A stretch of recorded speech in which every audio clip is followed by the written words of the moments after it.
दोस्तों, आप देख रहे हैं आहट एक अनहोनी की आपके दोस्त कश्यप के साथ। आज की हमारी कहानी में आगे बढ़ने से पहले अगर आपने मेरे चैनल को अभी तक सब्सक्राइब नहीं किया तो अब कर लें, साथ में बेल आइकन को भी ज़रूर दबाएं। और आपके पास भी अगर ऐसी कोई कहानी है तो मेरे साथ ज़रूर शेयर करें मेरे ईमेल पे जो डिस्क्रिप्शन बॉक्स में दिया है। आज की हमारी कहानी के लेखक हैं रमन जी। तो आइए बढ़ते हैं हमारी कहानी की ओर।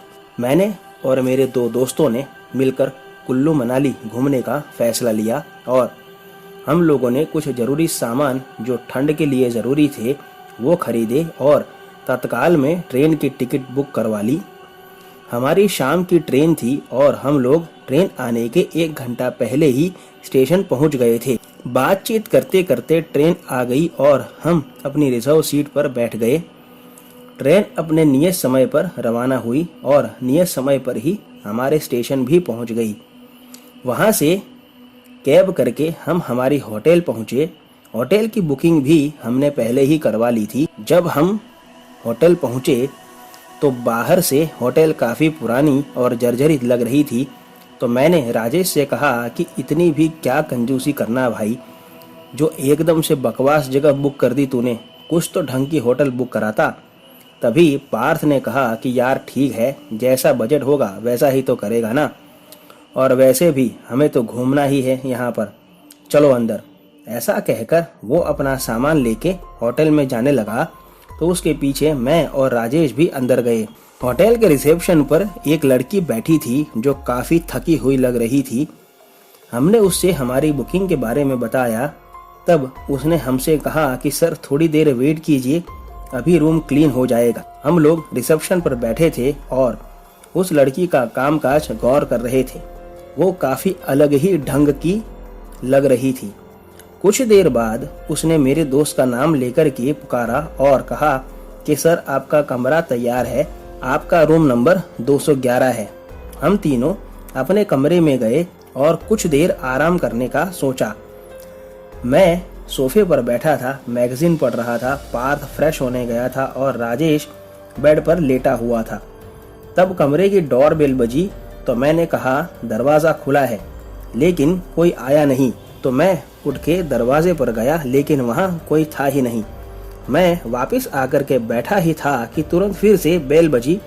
तो मैंने फिर से दरवाज़ा खोला, तब भी वहाँ कोई नहीं था। तीसरी बार भी जब ऐसा हुआ तो मैं दौड़ कर गया और दरवाज़ा खोला। मैंने देखा कि रिसेप्शन पर जो लड़की थी वो लड़की हमारे बाजू के कमरे में चली गई।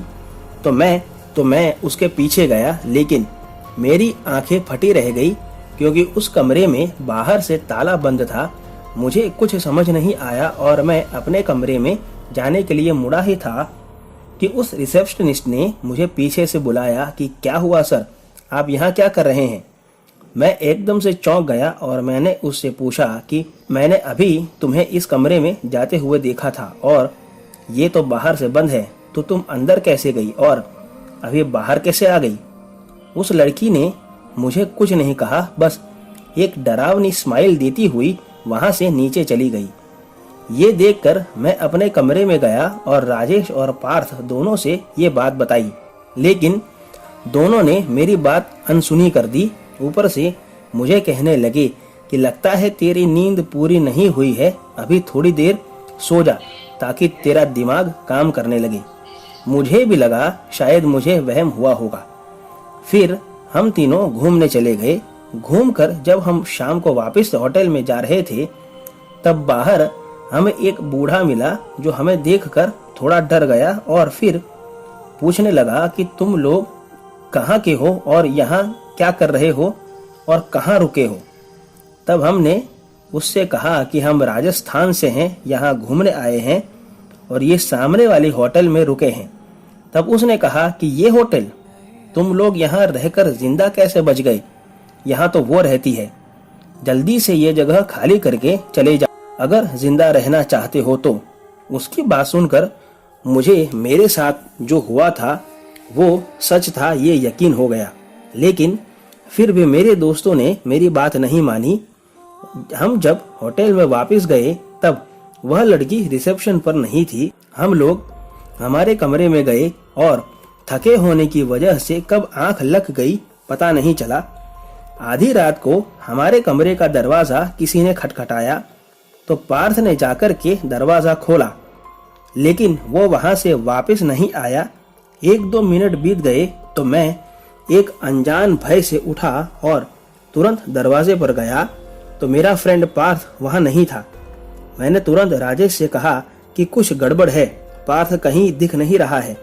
मैं और राजेश कमरे से बाहर निकले ही थे कि पार्थ की बहुत जोर से चिल्लाने की आवाज आई और तभी बाजू के कमरे से वही रिसेप्शनिस्ट चिल्लाते हुए बाहर आई जो एक भयानक रूप ले चुकी थी। उसे देखकर मैं और राजेश नीचे भागने लगे।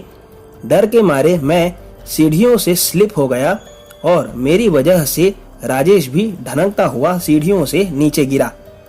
नीचे गिरते ही हम दोनों उठ करके होटल के बाहर भाग गए।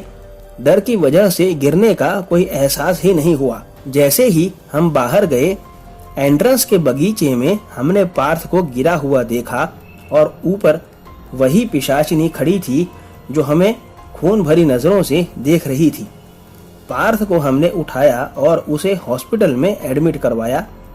भगवान की मर्जी से मेरे दोस्त की जान बच गई थी। दरअसल वो रिसेप्शनिस्ट ही एक चुड़ैल थी जिसने किसी अज्ञात कारणवश उसी कमरे में आत्महत्या कर ली थी। तो दोस्तों, आज की कहानी में बस इतना ही। अगर आपको कहानी पसंद आई हो तो वीडियो को लाइक और चैनल को सब्सक्राइब जरूर करें। तो मिलते हैं अगली कहानी में। तब तक stay home, stay safe. Thank you.